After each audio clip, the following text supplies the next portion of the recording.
Your professional relationships are going to be more important than almost any other benefit you're going to bring to your referral partners. But for now, let's look at some beneficial ways that you can sweeten the deal for your referral partners beyond just a check. Let it bounce.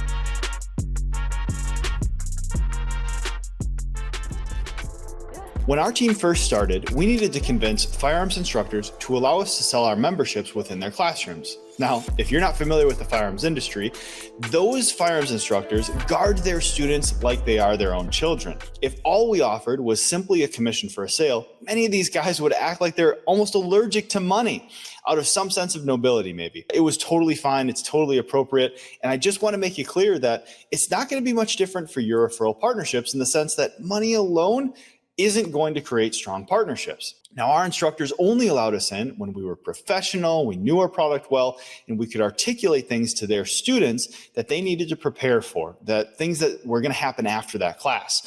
When our guys presented themselves as, you can either do it this way on your own, or you can do it this way through our done for you option, those instructors became much more willing to talk than if we were just trying to come in there with some sort of hard-nosed sale. This is why we quickly taught all of our guys, it's important that you become a benefit, not a distraction to your referral partners. We trained our guys well, they cleaned up nice, and we always kept learning ways within the industry to help them get better. And we pushed our guys to make sure that that classroom space that they were in, that they left it cleaner than when they first got there. This is why I'm telling you, you need to make sure that your partnerships are also a benefit to your referral partners, not a distraction, and definitely not built on transaction value alone. So how can you do this? Well, one of my mentors was the director of a globally traded company, and he taught me many years ago that there's really three different strategic ways that you can grow a business. It's organic, acquisition, and distribution. So through organic growth, that's the standard sales and marketing that you and I both know. It's the way that businesses have been run for centuries, and it's likely how you run your business today. Acquisition, well, that's pretty simple too. That's when you buy a competitor or some sort of bolt-on business to grow your offer or your product. But the third one, and the one that I want you to think about to be able to boost your own creativity, is distribution, or as the way that I'm going to refer to it as integration. This is the strategy where you become the sugar to someone else's cake. Now, most businesses think of their core product or offer as the cake to their customers, meaning they pay a dollar amount and you give them all of this value. And it was the same way for us in our business. But I want you to question something. Is there a reality where your core product or your core offer actually becomes the sugar to someone else's cake? Think about it this way. A cake is made up of tons of different ingredients and often has different layers.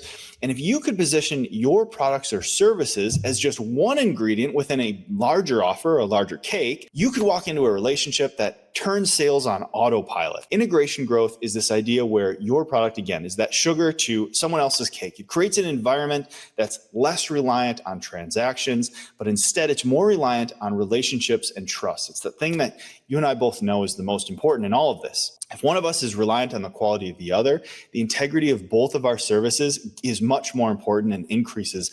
And now it's much more important that we have the best quality product as opposed to just focusing on the size checks we're exchanging or the price per transaction. The takeaway here is that by definition, referral partnerships that you and I are talking about, they actually fall under the traditional marketing efforts. That means that they fall in that organic growth bucket, that first bucket of those three strategies that my mentor taught me. However, my goal is to get you thinking creatively. I want you to think about your referral partnerships in ways that feel and operate similar to the distribution and integrated partnerships that I've just talked about.